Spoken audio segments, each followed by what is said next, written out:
जय Sai Ram everyone, welcome to मेरे साईं। आशा करती हूँ साईं कृपा से आप सब बहुत अच्छे होंगे। साईं बाबा क्या कर सकते हैं, कितना बड़ा चमत्कार साईं कर सकते हैं। देखिए, ये पूछिए कि साईं क्या नहीं कर सकते हैं। आज आप सभी के साथ में एक अनुभव शेयर करूँगी जो आया है आसाम से, और इस अनुभव को हमारे साथ शेयर करती हैं शिवाली जी। एक्चुअली मैम को कुछ गाइनो प्रॉब्लम्स हो रहा था, पर मैम ने पहले ध्यान नहीं दिया। साल 2023 की बात है।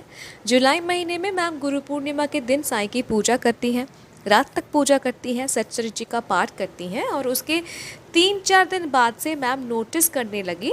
उनको प्रोमिनेंटली समझ आया कि वो कुछ फेस कर रही है, प्रॉब्लम फेस कर रही है, गायनोकोलॉजिकल प्रॉब्लम। ओके, अब मैम डॉक्टर के पास जाना नहीं चाहती क्योंकि उनको अच्छा नहीं लगता, डर लगता है उनको डॉक्टर से।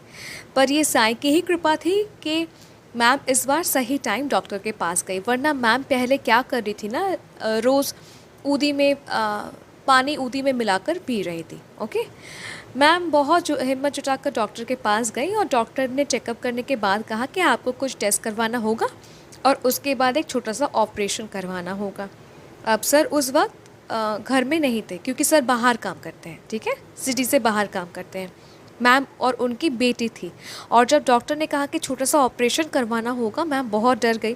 उनको डॉक्टर से पहले से ही डर लगता है, और डॉक्टर से कहा कि ओके, और मैम घर चली गई। ठीक है, मैम ने अपने बेटी से कहा कि तुम्हारे पापा अभी नहीं हैं, मैं ऑपरेशन अभी नहीं करवाऊंगी और उस डॉक्टर के पास और नहीं जाऊंगी। मैम ऊदी पीती गई पानी के साथ मिलाकर, ठीक है, और बाबा का कष्ट निवारण मंत्र साईं बावनी साईं सच्चरित्र जी का पाठ करती रही पूरे विश्वास के साथ कि जो भी उनको प्रॉब्लम है साईं ठीक कर देंगे। मैम को पता नहीं था कि उनको कैंसर हुआ था और उनका 3rd स्टेज चल रहा था, और मैम अपने रोग के बारे में बिना कुछ जाने ही साईं को पुकारते, साईं को कहते कि बाबा आप मुझे ठीक कर दो, जो भी मेरे साथ हो रहा है, जो भी मुझे हुआ है प्रॉब्लम, आप सब मुझे क्योर कर दो। देखिए, जब आप साईं के भरोसे रहते हैं ना, टोटली उन पे निर्भरशील होते हैं, साईं आपको अकेला नहीं छोड़ते, साईं कृपा बरसाते हैं।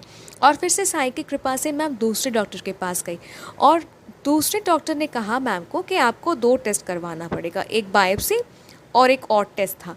तो मैम क्या करती है ना, मैम एक टेस्ट करवाती हैं पर बायोप्सी नहीं करवाती, और फिर डॉक्टर के पास रिपोर्ट लेके जाती है। तो डॉक्टर ने बायोप्सी का रिपोर्ट मांगा, क्योंकि मे भी शायद डॉक्टर को पता था कि मैम को कैंसर है, पर वो श्योर होने के लिए बायोप्सी रिपोर्ट मांग रहे थे। तो डॉक्टर ने कहा कि आपने बायोप्सी रिपोर्ट नहीं लाया, अगर आप लाती तो हमें ठीक से पता चलता, हम ठीक से आपको बता पाते कि आपको क्या हुआ है। ठीक है, मैम को इस बार भी लगा कि डॉक्टर ने खुल के कुछ बताया नहीं, पता नहीं मुझे क्या हो गया है, और वो मन ही मन ठान लेते कि मुझे बायोप्सी नहीं करवाना, और वो फिर घर चली जाती है। ठीक है, पर इस बार उनका हालत काफ़ी सीरियस हो चुका था। ठीक है, cancer 3rd stage, you can understand, वो उनका हालत बहुत सीरियस हो चुका था, पर वो साईं पर ही निर्भरशील थी। पर मैम डर के वजह से बायोप्सी नहीं करवाती हैं। बाबा ने फिर से कृपा की, और इस बार मैम अपने जान पहचान के किसी के साथ एक डॉक्टर के पास गई, और डॉक्टर ने इनको 5 दिन का दवाई दिया। ठीक है, मैम 5 दिन की दवाई लेती हैं, फिर डॉक्टर के पास जब गई तो डॉक्टर ने कहा कि आपको बायोप्सी करना होगा। डर तो इस बार भी मैम को बहुत था, क्योंकि उनको डॉक्टर से ही बहुत डर लगता है, ये तो बायोप्सी का चक्कर था, तो मैम को बहुत डर था। पर इस बार मैम हिम्मत जुटाती हैं, बायोप्सी करने जाती हैं, और जैसे ही वो ओटी के अंदर जाने वाली थी ना, तो मैम देखती हैं कि ओटी के दरवाजे के ऊपर लिखा है ओम साई राम, और ओटी के अंदर ना साईं बाबा का फ़ोटो है। तो साईं के दर्शन से ही इनका डर निकल गया, और मैम बायोप्सी कराती हैं। ठीक है, और बायोप्सी के रिज़ल्ट से इनको, इनके परिवार वालों को पता चला कि इनको कैंसर हुआ है।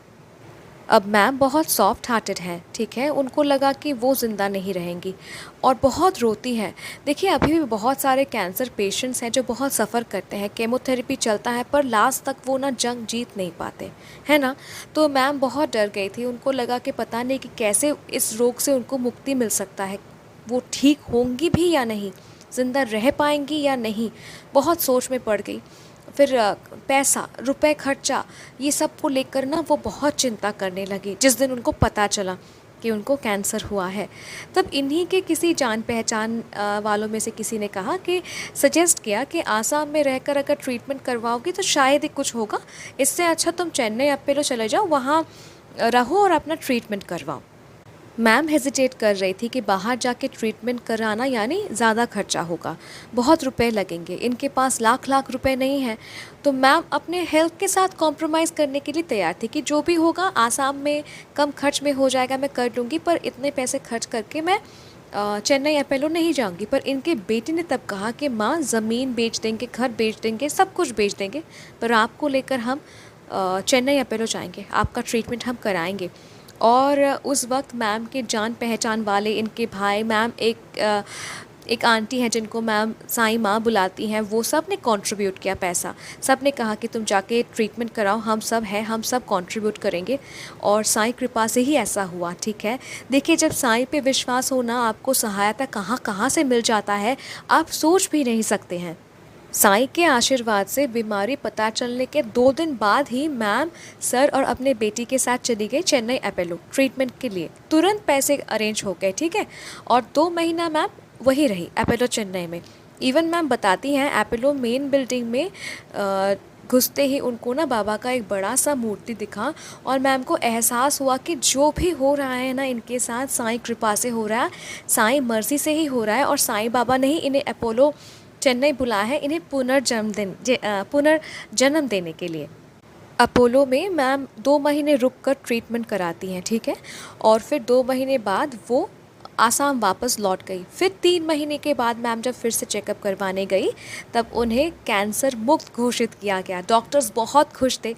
डॉक्टर्स के लिए भी एक खुशखबरी होती है ना कि पेशेंट रिकवर कर गया, तो डॉक्टर्स भी बहुत खुश थे, परिवार वाले भी बहुत खुश थे कि उनकी प्रार्थना रंग लाई। अभी भी इनका ट्रीटमेंट 3 साल तक चलेगा, जहां मैम को पहले 1 साल हर 3 महीने बाद जाना पड़ेगा, फिर नेक्स्ट साल 5 महीने बाद ऐसे करके मैम को अभी जाना पड़ेगा। ट्रीटमेंट का कुछ जो कोर्स है वो कंप्लीट करना पड़ेगा। पर मैम अभी कैंसर मुक्त हो गई है साईं कृपा से। मैम ने बाबा को प्रॉमिस किया था कि साईं अगर आप मुझे कम्प्लीटली क्योर कर देते हैं तो मैं ये अनुभव सोशल मीडिया में शेयर करूँगी। और मैम वो वादा पूरी करती है हमारे साथ ये अनुभव शेयर करके। देखिए, जहाँ भक्त की भक्ति और साईं कृपा एकत्रित होती है ना, वहाँ चमत्कार होता है, अनिवार्य है चमत्कार होना। मैम आपको बहुत बहुत धन्यवाद ये अनुभव हमारे साथ शेयर करने के लिए। आपको पता नहीं आपका अनुभव कितने साईं भक्तों को कितना बड़ा मनोबल देगा।